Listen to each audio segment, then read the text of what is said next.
Permítanme. La unidad se llama estructura atómica. El tema en específico que vamos a ver hoy es la teoría atómica, que conlleva todos los modelos atómicos para llegar al último modelo, que es el modelo actual acerca de un modelo ya definido para el átomo. Primero vamos a definir qué es el átomo. ¿Qué es el átomo para ustedes? ¿Qué es el átomo? A la 1, a las 2, a las 3. Es la unidad más pequeña de materia. Exactamente, ¿verdad? El átomo es la unidad más pequeña de la materia. Está formado por partículas. ¿Partículas como cuáles? Como el electrón, el protón, el neutrón. Tiene un núcleo también donde se condensa la mayor de su masa, y también está formado por orbitales. Pero ese modelo es súper sencillo en comparación con lo que tuvo que atravesar ese modelo que nosotros vemos en pantalla, que es uno de los modelos que vamos a ver el día de hoy. Para iniciar, quiero que veamos un video y luego vamos a hacer el análisis de algunas frases de ese video.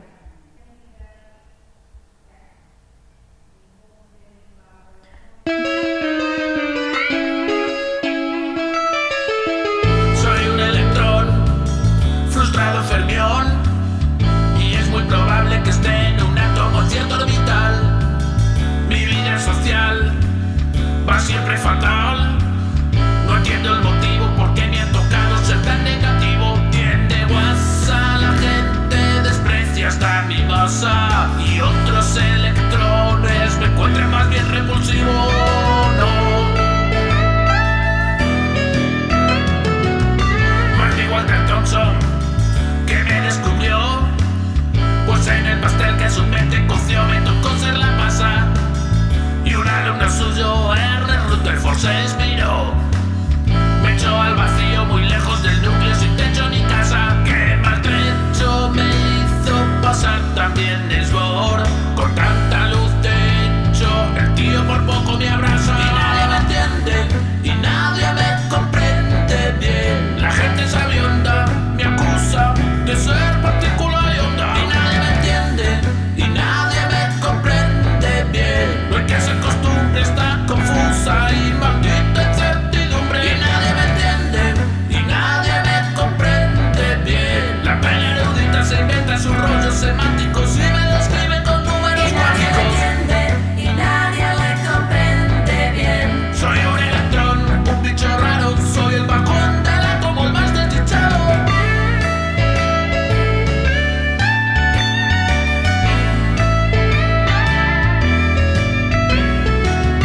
Me dice un listín que tengo un spin de un medio, y yo la verdad a mi plin, de que me sirve una propiedad que no hay quien entienda.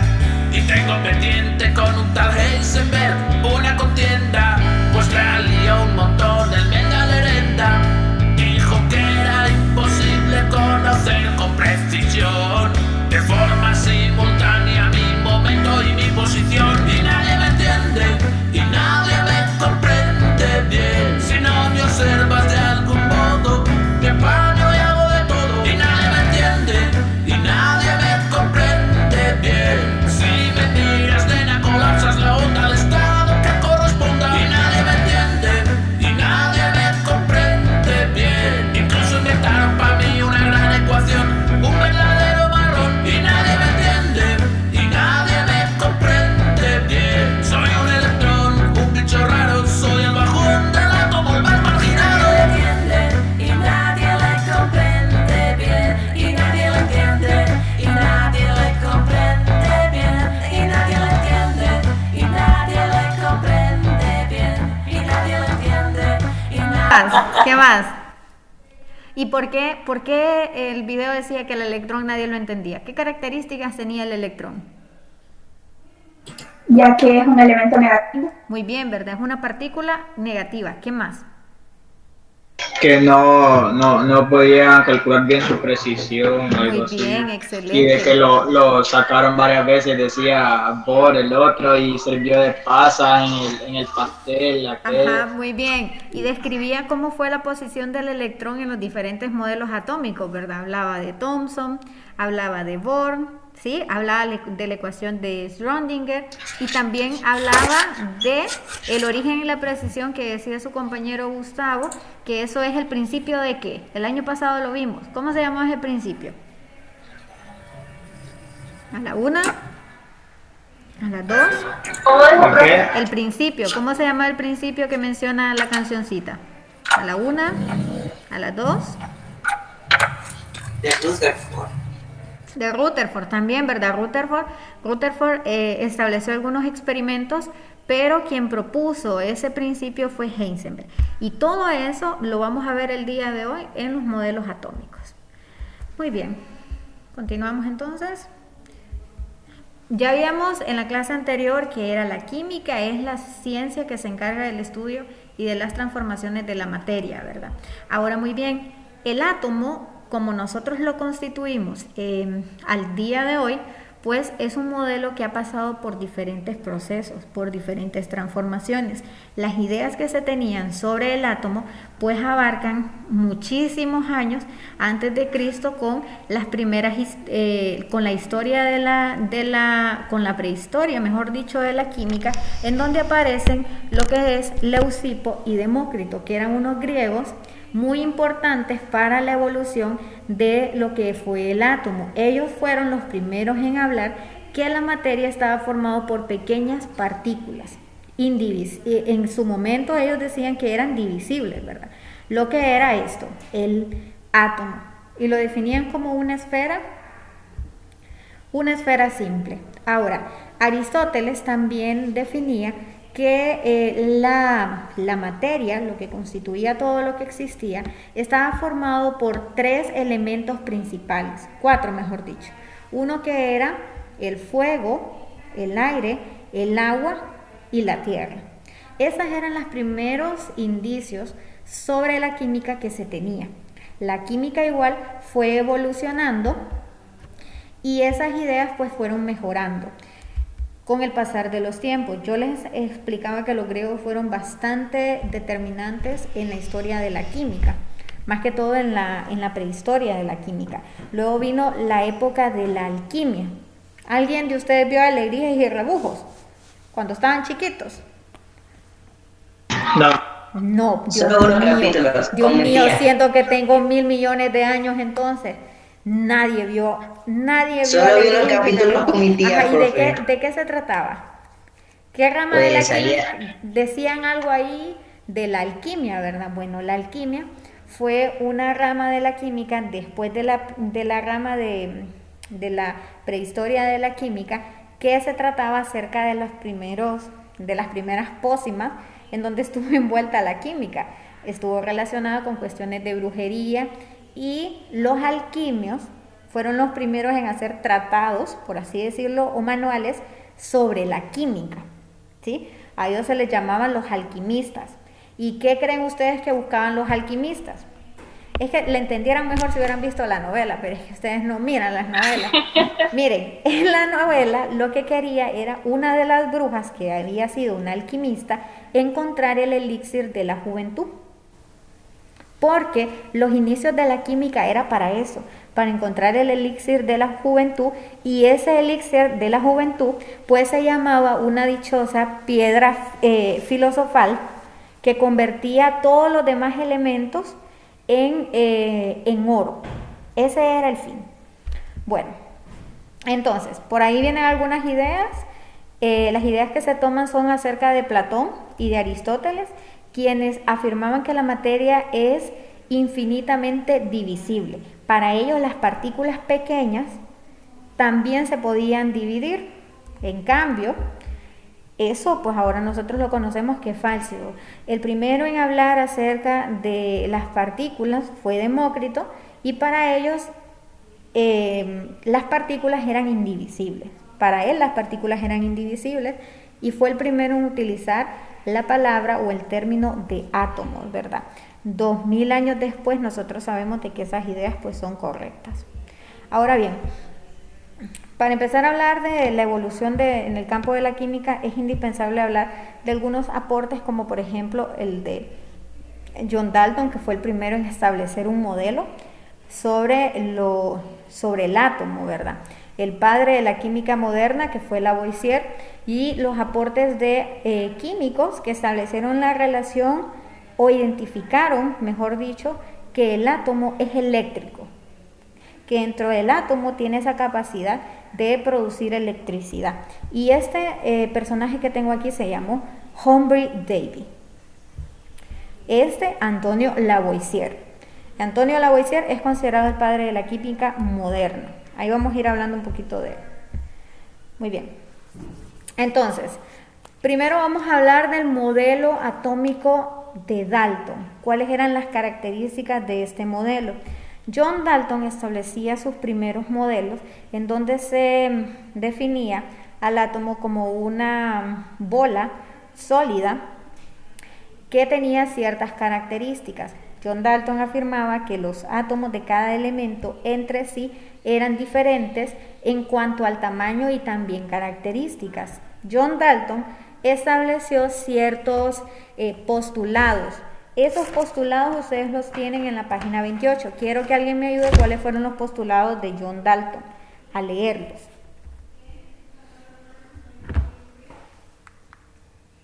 ¿Quién me ayuda a leer? Los postulados de Dalton son: 1.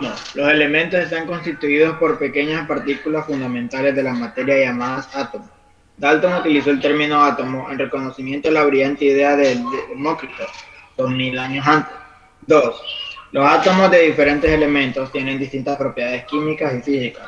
Por ejemplo, el hierro es color grisáceo y el azufre de color amarillo. El hierro con oxígeno forma un óxido básico y el azufre con oxígeno forma un anhidro. 3. Todos los átomos de un elemento son idénticos, o sea que poseen la misma masa, propiedades físicas y químicas. 4. Los átomos de un elemento no pueden ser transformados en otro tipo de átomo mediante reacciones químicas. 5. En un compuesto, el número relativo y la clase de átomos son constantes. Es decir, un compuesto determinado siempre tendrá los mismos átomos en las mismas proporciones. Muy bien. Entonces ahí tenemos cuáles fueron los postulados de Dalton, que fueron las primeras ideas acerca de la teoría atómica. Él estableció el primer modelo. Decía que los átomos que componían la materia eran únicos, que los átomos tenían una forma sólida, tenían una forma dura, establecida, y que cada átomo entre sí era diferente de un elemento a otro en cuanto a su tamaño y en cuanto a sus características, ¿verdad? También establecía que los átomos, todos los átomos de un mismo elemento son iguales. Los átomos son indivisibles. No podemos dividir un átomo. Eso sí es bien importante, porque las ideas que se tenían antes de John Dalton, igual Leucipo y Demócrito decían de que el átomo era indivisible, pero también habían otras ideas que no afirmaban esto. Los átomos son indivisibles. Cuando los átomos se unen con otros compuestos o con otros átomos de otros elementos, formaban compuestos, ¿verdad? Compuestos con características diferentes. Y también estableció que los átomos se combinan en proporciones definidas. ¿Qué significa esto? John Dalton empezaba a explicar, mejor dicho, cómo se unían dos elementos en una reacción química. Y él decía, si yo tengo un átomo de oxígeno más un átomo de hidrógeno, las proporciones van a ser constantes en los reactivos y en los productos. Cuando tenga esa reacción, el producto va a tener la misma cantidad de átomos de oxígeno y de hidrógeno que habían en los reactivos. Entonces él fue el primero en establecer la ley de las proporciones múltiples. Muy bien. ¿Preguntas hasta ahí? Muy bien. Vamos entonces ahora con la siguiente. Vamos a hablar un poco en cuanto a las leyes, ¿verdad? Después de la ley de Dalton, otro en hablar acerca de las leyes ponderales de la materia fue Antonio Lavoisier. Antonio Lavoisier estableció que en una reacción química, tanto la cantidad de átomos y la cantidad de masa de los elementos que intervienen en la reacción permanece constante, mejor dicho, permanece constante. Entonces, a esto le llamó el principio de conservación en química de la materia y en física de la energía. ¿Alguien me puede decir en qué consiste este principio? Es un principio que ya lo tenemos ya rayado y ese principio ya lo tenemos que saber todos. ¿Cuál es ese principio? Que la materia no se crea ni se destruye. Muy bien, solo ¿verdad? se deforma. Muy bien, la materia no se crea ni se destruye, solamente se transforma. Excelente, así es. La materia no se crea ni se destruye, solo se transforma. ¿Quién lo estableció? Antonio Lavoisier. Muy bien. ¿Quién fue el encargado de establecer la naturaleza eléctrica del átomo? Pues fue Humphry Davy, ¿verdad? El inglés Humphry Davy. ¿Qué fue lo que hizo? Pues comprobó que al hacer pasar una corriente eléctrica a través de algunas sustancias, estas se descomponían y se descomponían producto de la entidad eléctrica que había dentro de ellos. Y otro personaje que les ayudó a establecer esta relación entre lo que es la electricidad y la química fue también Michael Faraday. Pues miren, Michael Faraday estableció un procedimiento llamado electrólisis en el cual empleó una corriente eléctrica para producir una reacción química.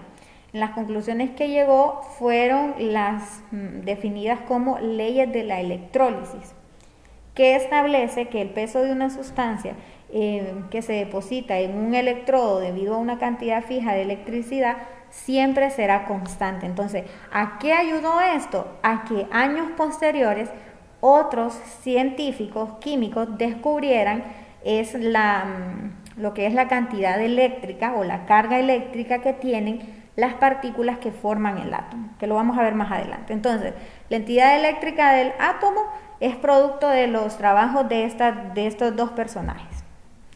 Ahora vamos con los modelos atómicos. Tenemos aquí las primeras ideas acerca del átomo, que eran las ideas de Demócrito y Leucipo, quienes decían que sí, la materia estaba formada por algo, pero pues establecieron 4 elementos principales, ¿verdad?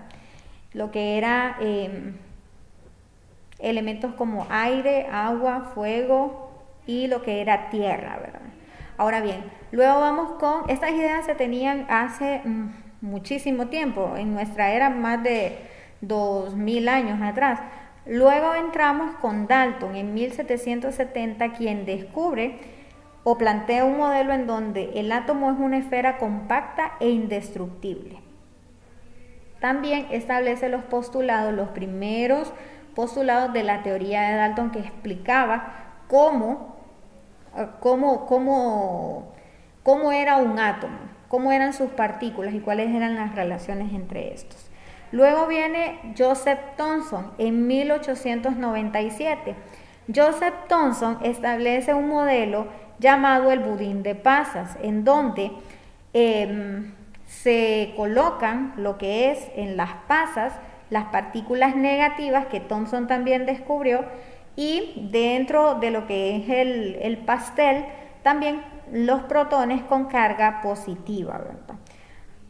Muy bien, ahora quiero que vean cómo fue que hizo el experimento Thomson para poder descubrir las partículas atómicas que tenía el núcleo.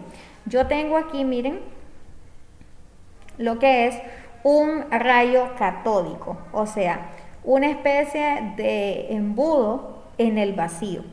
Y entonces lo que hizo Thomson fue colocar en ese instrumento al vacío una fuente de luz, pero esa fuente de luz aparte le colocó un polo positivo y un polo negativo, un cátodo y un ánodo. Ahora, empezó a bombardear esas partículas de luz y pudo observar, miren, que se producía un haz, que es un rayo de luz que se desviaban de lo que eran las placas, tenían una entidad propia, y por lo tanto descubrió que esos haz de luz estaban compuestos por dos cargas, una que era la positiva y otra que era la carga negativa que no se conocía en ese momento. Entonces, Thomson describía, como les dije, el átomo como una esfera positiva donde se encontraban distribuidos los electrones. ¿Qué pasaba o cuáles fueron los problemas que existían en este modelo? ¿Cuáles creen ustedes que eran los detalles que habían en ese modelo? En el de Thomson. En el de Thomson. ¿Qué no tenía Que no ese tenía un modelo? núcleo. Muy bien, ¿verdad? Muy bien. No tenía núcleo. No tenía núcleo. Entonces, luego viene Rutherford en 1903 que establece ya un modelo nuclear. ¿Cuál es, según los dos modelos, es la diferencia entre el modelo del budín de panzas y el modelo de Rutherford? Que el modelo de Rutherford sí tiene el núcleo. ¿Y qué más tenía?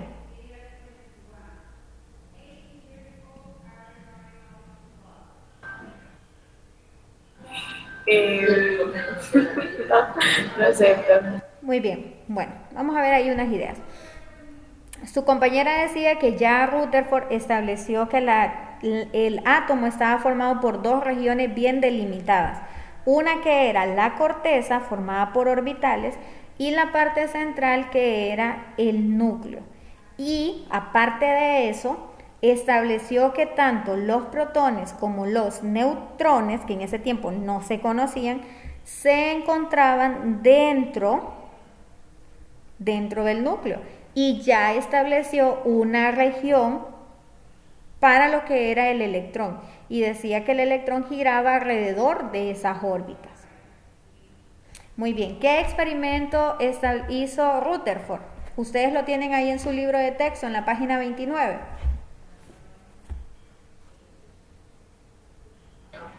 sí. ¿Cómo creen ustedes en qué consistía ese experimento de Rutherford? ¿Cómo se le llamaba al experimento de Rutherford? Dice que descubrió la existencia del núcleo en el átomo, quiso bombardear una lámina de oro con rayos alfa. Muy bien, ¿verdad? Lo que tenía es lo que vemos aquí en pantalla. Tenía una fuente de partículas alfa. Existen tres tipos de partículas, por así decirlo. Tres tipos. Una que es rayos alfa, lo que son los rayos beta y los rayos gamma. Los rayos alfa pueden atravesar una hoja, por así decirlo. Los beta no pueden atravesar una superficie de hierro. En cambio, los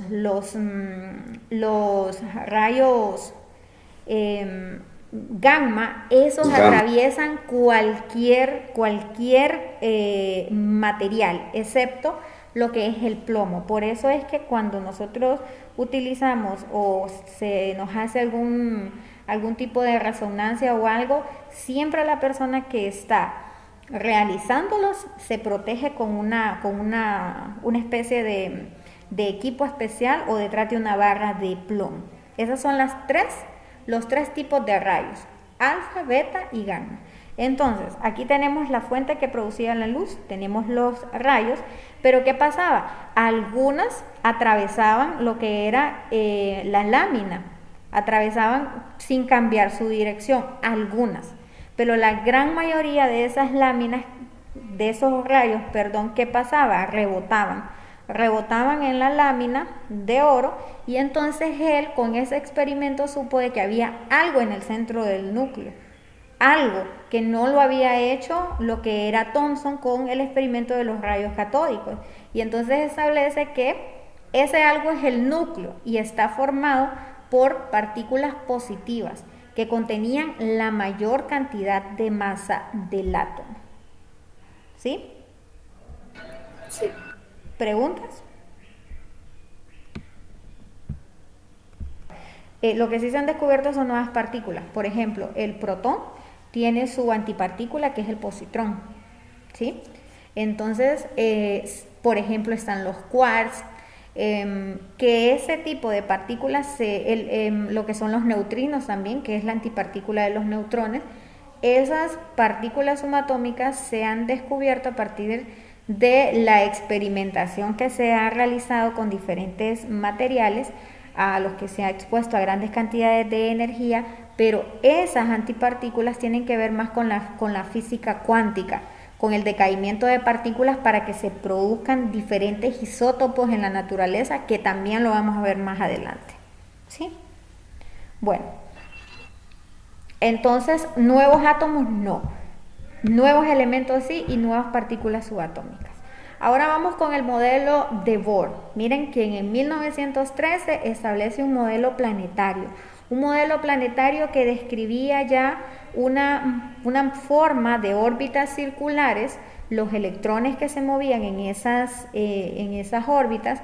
¿Y en qué se basaba el modelo de Bohr? Bohr se basaba en que los electrones establecidos en esas órbitas estaban determinados el espacio en donde se encontraban por su nivel de energía. Bohr fue el primero en establecer la relación entre la química clásica y ya introducir el término de química cuántica, porque nos está hablando también del nivel de energía, que es el estado energético en el que se mueven los electrones. ¿Sí?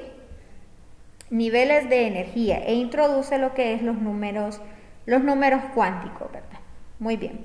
Y luego vamos con el modelo de Schrödinger, quien en 1926 establece un modelo ya mecánico cuántico, en donde describe las dos regiones del átomo, una parte central con el núcleo, con la carga positiva, y también la carga eléctrica neutra, que son los neutrones. Otra cosa aquí, en el modelo de Bohr y entre el modelo de Bohr y el modelo de Rutherford también se da que existe ya una nueva partícula subatómica. Aquí ya estábamos hablando de los neutrones. Vamos a ver ahí quién me lee en la página 31, quién descubre los neutrones. ¿Quién descubre los neutrones? James Chadwick. Muy bien, James Chadwick. Él fue el que descubre el neutrón. Miren, James Chadwick a su vez fue estudiante de lo que fue Rutherford, quien obviamente centra las bases de muchos aspectos importantes con referente al átomo, porque él es el que descubre el núcleo, quien a su vez fue estudiante de Thomson, quien fue el que descubrió el electrón. Que la se inspiró en el maestro. Sí, exacto. Thomson fue el maestro de Rutherford, quien Thomson descubre el electrón. Rutherford descubre el núcleo, que fue estudiante de Thomson. Y luego Rutherford es maestro de este personaje, Chadwick, quien descubre el neutrón. Entonces, en este modelo de Bohr ya existe lo que es el neutrón, ¿verdad? Ahora, estábamos hablando del modelo de Schrödinger. Seguimos entonces. Que ya descubren que hay una Aquí, miren. necesidad. Ajá, muy bien. El modelo de Schrödinger es un modelo que describe el comportamiento de los electrones como que fuera una nube de electrones alrededor del núcleo. Miren, así como lo observan ustedes aquí. Ahora, este principio, lo voy a adelantar, este modelo de Schrödinger se basa a ciertos principios. Uno de esos principios es el principio de incertidumbre de Heisenberg, este individuo que les tengo aquí en pantalla. ¿Y qué establece el principio de incertidumbre de Heisenberg? ¿Qué establece? Establece que es imposible conocer simultáneamente la posición y velocidad del electrón y por tanto es imposible determinar su trayectoria. Muy bien, muy bien. El principio de incertidumbre dice que es imposible saber la posición y la velocidad de los electrones. ¿Qué significa eso en español? Que es imposible que yo diga, aquí en este orbital número 3, ahí me voy a encontrar el electrón 4 del átomo de cloro, por así decirlo. Es imposible. Entonces, este principio también fue en el que se basó el modelo de Schrödinger, que es ese modelo de la nube de electrones. También se basó en el principio de la dualidad onda-partícula de Broglie. Para empezar, ¿qué creen ustedes que es una dualidad? ¿Qué creen ustedes que es una dualidad?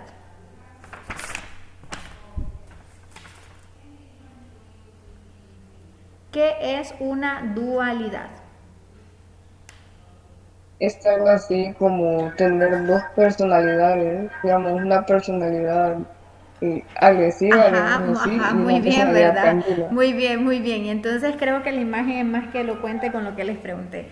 Va una luciérnaga que simula el papel de la luz. Recordemos que la luz está formada por electrones excitados, así mero. Está formada por electrones excitados llamados fotones. Entonces llega la luciernaguita y le dice al psicólogo, ¿verdad? Sáqueme de una incertidumbre existencial. ¿La luz que yo emito es onda o es partícula? Y si nosotros estamos hablando de la dualidad onda-partícula de Broglie, sería las dos. ¿Y por qué es eso? Bueno, nos vamos a remitir al modelo de la doble rendija, pero no, creo que no les coloqué la imagen aquí, que era un modelo en donde se bombardeaba con partículas alfa y podríamos observar cómo los electrones, aunque la luz viaja en línea recta, los electrones se movían, chicos. Los electrones en ese experimento se podían mover escapando de la luz. Este es el experimento de la doble rendija. Entonces, si yo digo que la luz siempre viaja en línea recta y los electrones y la luz está formada por electrones, entonces en el experimento con el bombardeo de partículas alfa, ¿por qué los electrones o por qué la luz escapaba al vacío, escapaba hacia el espacio en donde ella se podía expandir? Entonces, con este experimento se explica la dualidad onda-partícula de Broglie. ¿Cómo es la luz? Pues la luz se comporta como una onda porque viaja en línea recta, pero también tiene esa capacidad propia de poder decidir por sí mismo, como que fuera una entidad que se pudiera mover, ¿verdad? Súper interesante. Entonces, luego de esto, vamos a volver a lo que son los modelos. Y vamos a ir hablando un poquito de estos. ¿Ese modelo a qué pertenece? ¿Cómo se llama el modelo? ¿Modelo de quién es ese? Recuerden que después van a prueba de esto. ¿Modelo de quién es esto? Dalton. Dalton, muy bien. ¿Ese modelo cómo se llama?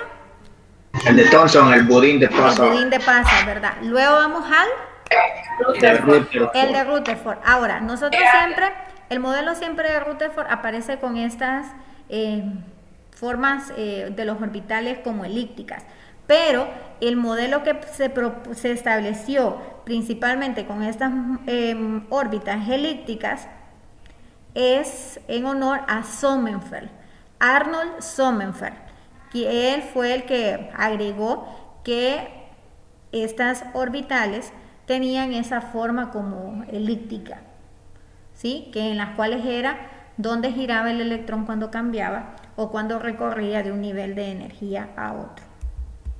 Luego vamos a ese. ¿Cuál es ese nivel? ¿Cuál es? Muy bien, ese es el de Bohr. ¿Cuál es la característica principal de Bohr?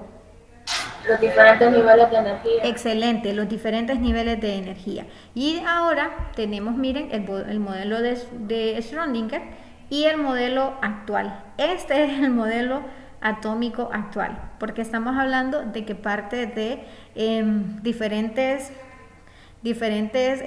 posiciones, por así decirlo, porque nos habla de diferentes estados, que el átomo no es una definición tan absoluta como esta, sino que puede ser diferenciado, ¿verdad? Entonces ahí tenemos el modelo atómico actual, que toma como base principalmente el modelo de Schrödinger. Muy bien. Luego que se da lo que es Ya el modelo atómico, como nosotros lo definimos, siempre nos quedamos con este modelo, formas elípticas, y podemos encontrar las siguientes partículas y regiones.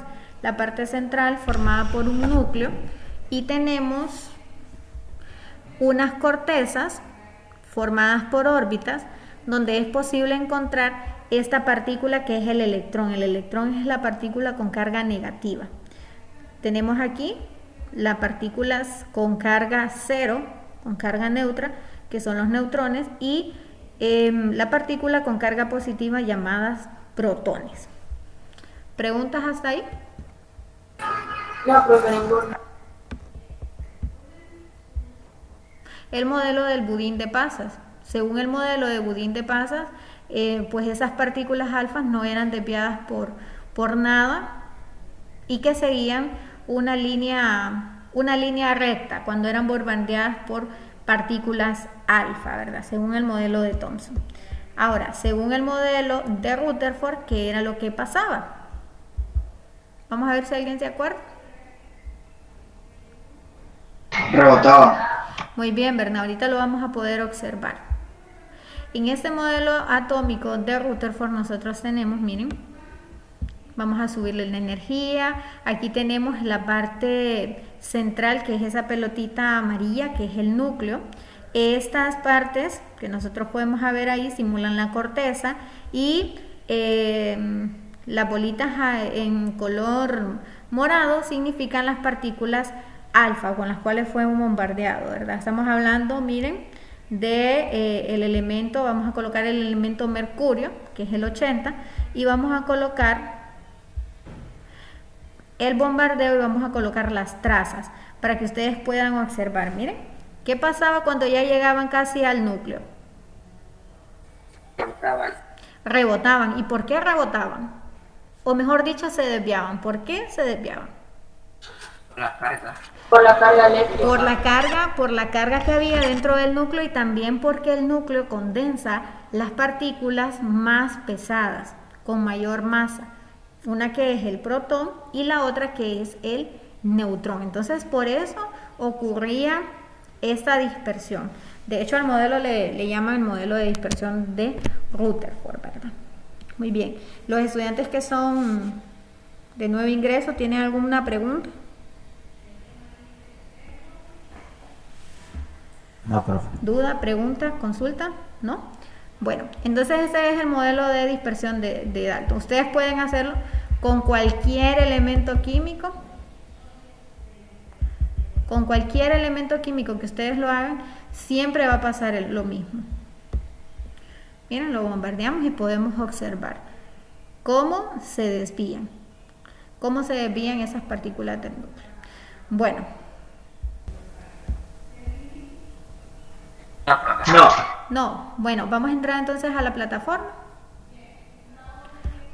Espérenme, ahorita aquí voy a dejarles de presentar, porque en la plataforma yo les hice una hojita de trabajo, Thomson, Rutherford y Bohr contribuyeron al conocimiento de la estructura del átomo. ¿El modelo? Sí. Modelo atómico actual, mecánico cuántico. Ese modelo atómico se basa en los principios fundamentales de la mecánica cuántica, modelo que se basa en los siguientes principios. El principio de incertidumbre de Heisenberg, la dualidad de la materia de Broglie, la ecuación de onda de Schrödinger y además de los aportes de Paul Dirac. ¿Es una C o una E? Dirac, perdón. Luna, ¿puedes darle un poco el micrófono a tu, que se escucha muy alto? Sí, ahí Luna después lo va a mejorar. Vamos a ver, Miguel, ahí donde dice, este modelo, estamos hablando del modelo actual, ¿verdad? Este modelo plantea lo siguiente. Número 1. El átomo es un sistema energético que se encuentra en equilibrio dinámico. También la estructura del átomo comprende el núcleo atómico y la zona extranuclear. El núcleo se encuentra en la parte central, es muy pequeño y presenta carga positiva. Concentra el 99.99% de la masa del átomo y contiene aproximadamente 200 partículas. 200 partículas llamadas nucleones, de los cuales los protones y neutrones son los más importantes. 4. La zona extranuclear es la región que envuelve el núcleo atómico y constituye el 99.99% del volumen del átomo. En esta zona se encuentran los electrones de carga negativa, los cuales se desplazan en trayectorias indefinidas de alta velocidad, ocupando ciertos estados de energía denominados niveles, subniveles y orbitales. Muy bien. Y entonces Pero ya terminó la clase. bueno, entonces aquí nos vamos a quedar. Estudien toda esta parte. Miren, esta partecita se la voy a subir y escriban esto en su cuaderno. Bueno, con esto entonces terminamos. Nos vemos, jóvenes. Hasta la siguiente. Nos vemos, profe. Adiós.